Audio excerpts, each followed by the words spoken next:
Hey guys, what's up? It's Screamer, and you with yet another video. So recently, something that's been all over the internet lately is Canon's new camera, which is the 5D Mark IV, their new flagship full-frame camera. Since these days when we're talking about cameras, usually the bigger the sensor size, the better. So if we look back to the old film days, we'll notice that 35 was not a professional grade film size at all. It was in fact the standard user size.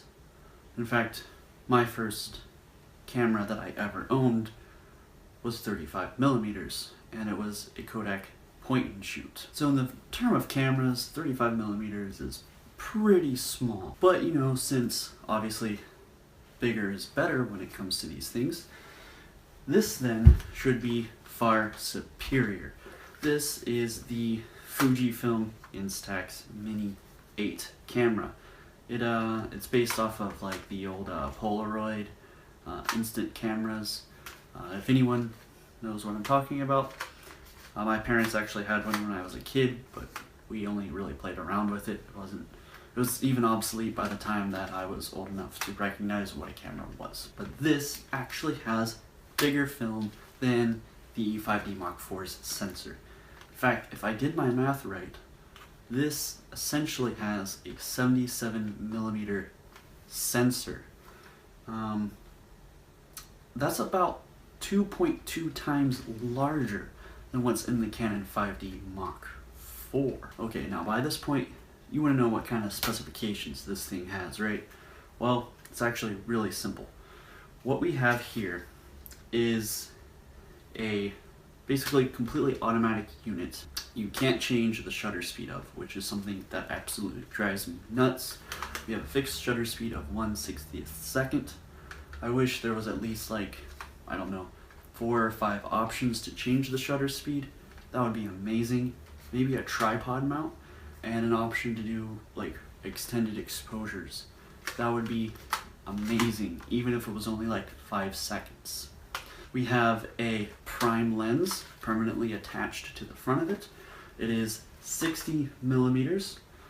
I know that's on a full frame, that's like nearly telephoto, but on this size film, that 60 millimeters actually gets equated down to somewhere around 28-35 millimeters for full frame. So it's actually kind of a wide angle lens. You can't set the focus on it either. It's permanently fixed to 0.6 meters to infinity, or for Americans like me, that's 2 feet to infinity. So if you're trying to take a picture of something that's less than 2 feet, it's not going to focus. It's going to be blurry. It's not going to not focus, it's not going to be in focus because it can't focus. The ISO, of course, is set by buying film with relevant ISO. Right now, all the film that I have, I believe, is 800 ISO. So it's not super sensitive, but it's not super unsensitive. Now you do have control over one thing, and that is actually your aperture. So we have the selection of f12.8, f16, f22, and f32. And that allows us to, of course, change to whether we're shooting in bright daylight or in less daylight. Now this is actually indicated by these little cute fancy icons on it, and that means absolutely nothing to me. So on mine, I have actually written the apertures with a Sharpie. Flash, well, unfortunately there's no switch to enable or disable flash. So I just put some black tape over mine to keep it from flashing. Well, it still flashes, but it's behind, it doesn't do anything. So now is normally the point in the video that I would take this camera outside and do some shooting with it, but I don't have a cameraman today. So what I'm going to do is I'm going to walk around my house. Alright, so the first thing I'm going to go ahead and do is I'm going to show you how to load this thing with film. So remember, if you're partway through your film, you don't want to open this back cover. Here we have ISO 800 film. It says on the bottom what its sensitivity is. The bigger the number, the more sensitive it is to light, which means the brighter your image comes out. And that can be a good thing or a bad thing depending on how bright it is outside. You can see we have this little plastic cover. Don't slide it up or else you're going to expose part of your film. So the thumb part is going to be the part facing there. We're going to line this yellow part here to the yellow part right there. And it just falls right in. Then we just take the back cover, close it, and it's now ready to shoot pictures. Now we just turn it on, we just push the little button here. Makes a nice little charging sound. So what I'm going to do now is I'm going to do 4 test shots. Just show you how the film looks. So here I have Mr. Cactus, because what shoot would not be complete without my favorite cactus. And of course, I forgot about that. This is the plastic thing. The first picture that you're going to take on every roll of film, it's going to push out this black thing. And that's funny because I was just thinking about that. So yeah, you're not going to be getting any macro shots with this. As you can see when it pops it out, it's all white. It's normal. So now we're going to go ahead and enable flash by peeling this up. As you can see, this is now starting to become darker. A lot of people tell you to shake them. In my experience, you don't want to shake them because it may make the colors run. So we're going to go ahead and turn on this big light here. And we're going to take a third photo with flash. And then we're going to cover the flash back up. And we're going to take a photo without flash with this light on. Now we're just going to wait a minute for these to develop.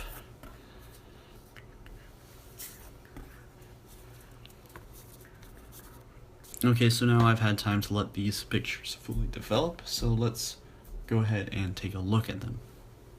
So the only ones that worked out were the ones with flash, which I already knew that was how it was going to be, but I went ahead and did it for the sake of science, I guess. Here we have the picture that was with no light and no flash. It's just all black. With light and with flash. This one is no light with flash.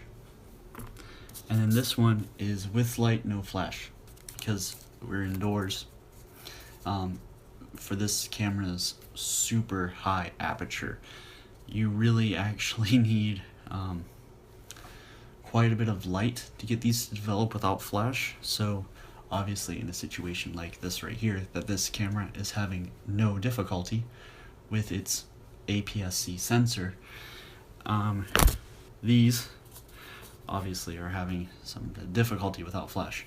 But as you can see here, I'm going to try focus in on these. Here we have with flash and no light, and here we have with flash and light. And as you can see, the one with flash and light does have a slightly better contrast, but it's not super significant to the fact that it's actually like mind-blowing. Okay, so now we're outside where we have some kind of golden hour at 2 p.m. kind of crap going on, and we're gonna take some pictures of these peppers and that tomato, that very unripe baby tomato growing in December, because why is any of this even alive still? Alright, so I'm also going to take this opportunity to go ahead and show you what the overall range here is. Obviously I said the focal range is 2 feet, so let's go ahead and try taking it at 1 foot from the peppers. So I'm going to do this at f12.8, and I'm going to try f32. f12.8 and f32.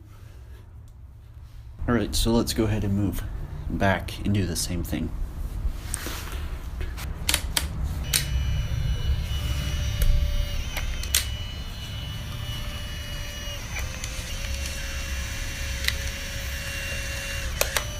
Alright, so now that that's done, I'm going to go ahead and do the tomato with and without flash at f32.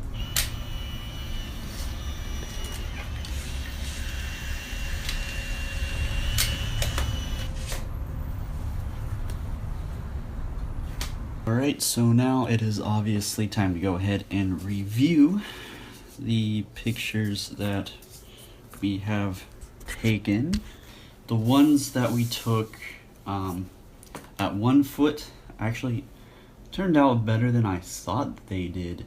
They seem to be relatively in focus, not too bad at all. I expected them to be a lot worse. Obviously, if we were to get much closer than that, then they would start to actually fade. The only one that really sucks is the one at f12. That one is just washed out, but the one at f32 actually came out pretty decent. At 2 feet away, everything looks a little bit more crisper, a little bit more clear. Obviously, this camera likes to vignette, so we got some vignetting. It's kind of neat in this photo. Again, at f12, it's just too whitewashed for even consideration in anything, really. However, f32 actually looks pretty decent, so that's actually a really nice photo. I actually really like that one. Moving on to the tomato. This one was a little bit in the shade, so these were both shot f32, so it was pretty dark. The flash really helps this particular picture, and even brings out some of the shadows in the background, which is kind of nice. So this is kind of a camera that it's not, if you just let the flash do its thing, it's going to work, although I like to cover it up because in some cases I don't like the way it makes the image look kind of like reflective and stuff. So, but usually you can just let it flash and it'll be absolutely fine. Obviously, you know, I was kind of joking when I said that this camera would be comparable to the 5D Mark IV. It does produce nice pictures if you use it correctly. Best just to follow the instruction guide. I like to get a little bit more fancy with it and try to actually make it outperform, but sometimes you can kind of get it to do that, but it's usually, you're going to get a decent picture if you just follow the general instructions.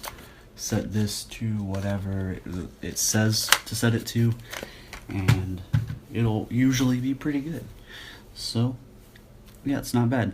Alright, so I'm pretty much just going to call this video to a close now. Thank you for watching. I hope you enjoyed it, and until next time, have a good one. Maybe I'll do something camera related. Maybe one day I'll actually have a 5D Mark IV. Probably not.